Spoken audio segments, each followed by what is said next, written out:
Good evening, visitors. Welcome to the Australian War Memorial's last post ceremony. My name is Troy Clayton, and joining us today from the Royal Australian Navy is Lieutenant Dylan Spilby. We warmly welcome the family of Private Wilfred Horace Blount, whose story will be told shortly. We welcome the veterans who have served, those that are still serving, and the families that love and support them. The live stream of this ceremony is made possible by the Return and Services League of Australia and the RSL and Services Club Association. We welcome members who are watching the broadcast of this ceremony across Australia. During this evening's ceremony, wreaths will be laid at the base of the Pool of Reflection by family and visitors to the memorial. If you're able, please stand and join in singing the national anthem.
Thank you. If you're able, you may be seated. The Australian War Memorial was the vision of Charles Bean, Australia's First World War official historian. Bean landed with the Australian troops on Gallipoli and stayed with them at the front through to the end of the war. The idea of this national memorial and museum came to him at Pozières, France, in the depths of the bloody fighting of 1916. Bean's idea was that this would be a place where families and friends could mourn their loved ones buried in faraway places. It would also be a place that could help all Australians understand what these men and women had endured and what they had done for us. Bean's vision, to which we remain true, is best expressed as inscribed in the entrance to the memorial's galleries. Here is their spirit, in the heart of the land they loved, and here we guard the record which they themselves made. Tonight, we'll read the story behind just one of those on the Roll of Honour, which lists the names of more than 103,000 men and women who have given their lives for us in war and on operations for more than a century. But first we present a lament, Flowers of the Forest.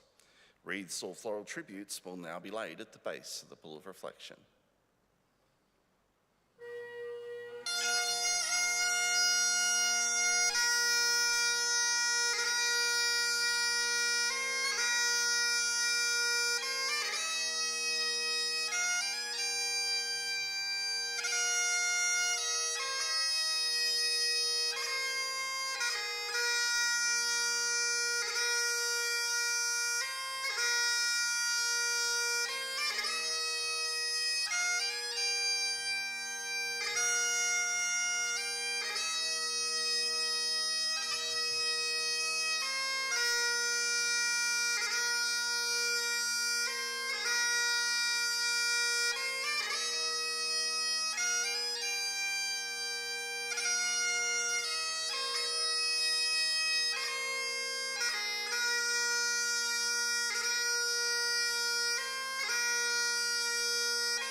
Today, we remember and pay tribute to Private Wilfred Horace Blount.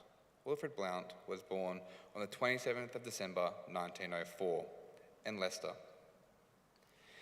England, the second eldest of 9 children born to Horace and Ellen Blount. After finishing school, Wilfred worked as a photographer, a commercial artist, and at a woolen mill. His hobbies were photography, art, playing violin, and dancing. Wilfred married Dora May Barrett in Leicester on the 12th of February 1927, and soon they began a family. A daughter, Mavis, was born later that year, and the following year the family immigrated to Australia. Settling in Sydney, Wilfred worked as a foreman at Hughes Woolen Mill in Botany and kept up work as a professional photographer. Later, Wilfred volunteered at St John's Ambulance Station in Mascot and worked Sunday afternoons at the airport. The couple had 3 more children over the ensuing years: Kevin, Beverly, and David, the youngest born just weeks before the outbreak of the Second World War. 2 months after the war began, Wilfred Blount enlisted in the 2nd Australian Imperial Force in Ingleburn on the 7th of November 1939. Being nearly 35 years old meant he was less suitable for serving as an infantryman, but his first aid training soon steered him to the 2nd 1st Australian Field Ambulance. These mobile medical units followed the fighting troops to provide forward treatment for the wounded.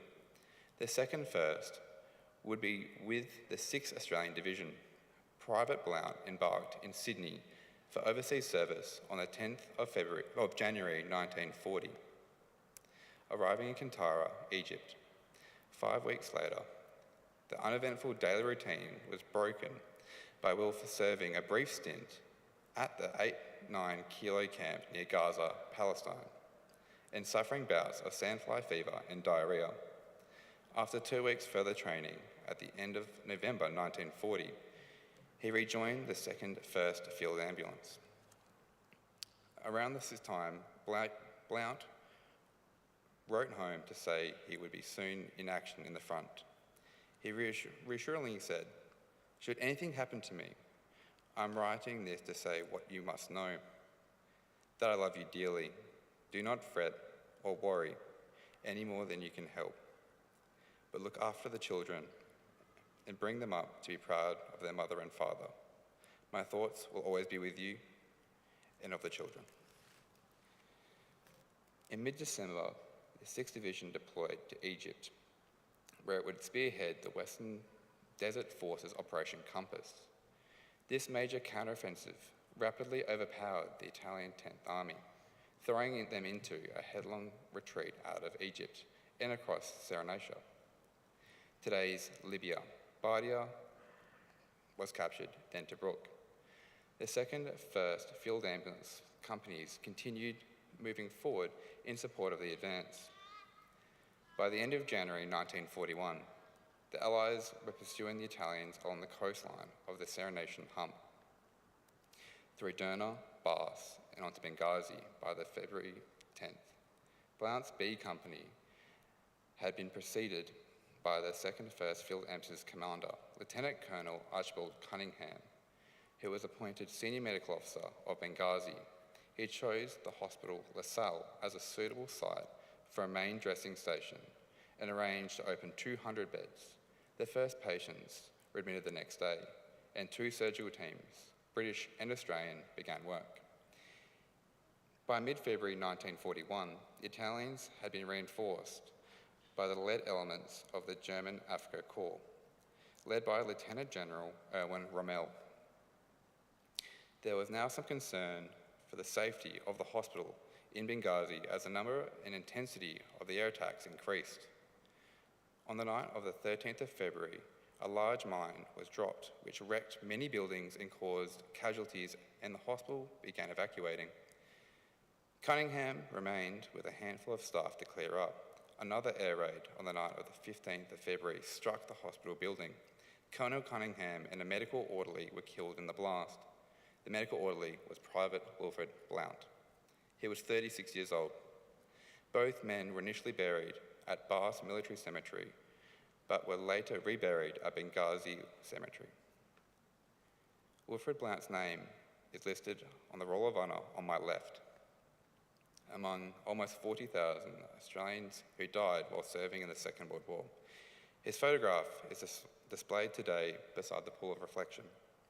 This is but one of many stories of service and sacrifice told here at the Australian War Memorial. We now remember Private Wilfred Horace Blount, who gave his life for us, for our freedoms, in hope of a better world. If able, please stand for the reading of the Ode and sounding of the last post.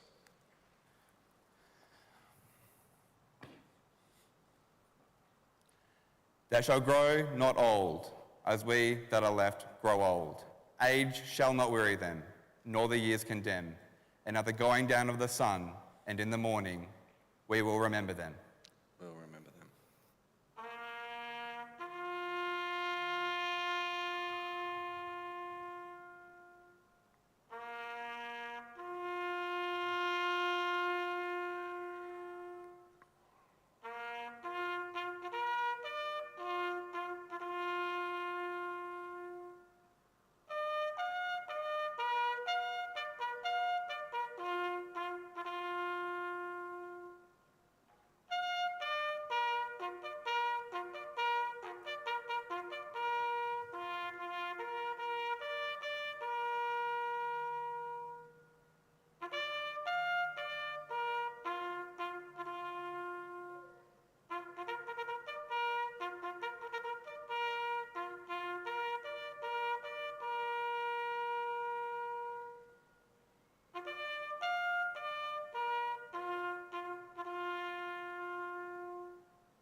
Lest we forget. Lest we forget.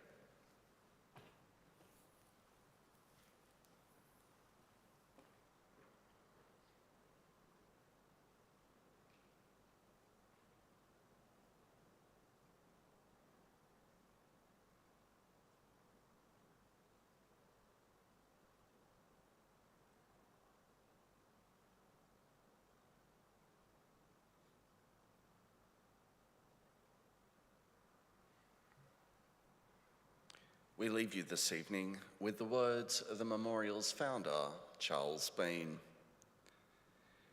Many a man lying out there at Pozières or in the low scrub of Gallipoli, with his poor, tired senses barely working through the fever of his brain, has thought in his last moments, well, it's over. But in Australia, they will be proud of this. Ladies and gentlemen, girls and boys, that concludes the last post ceremony.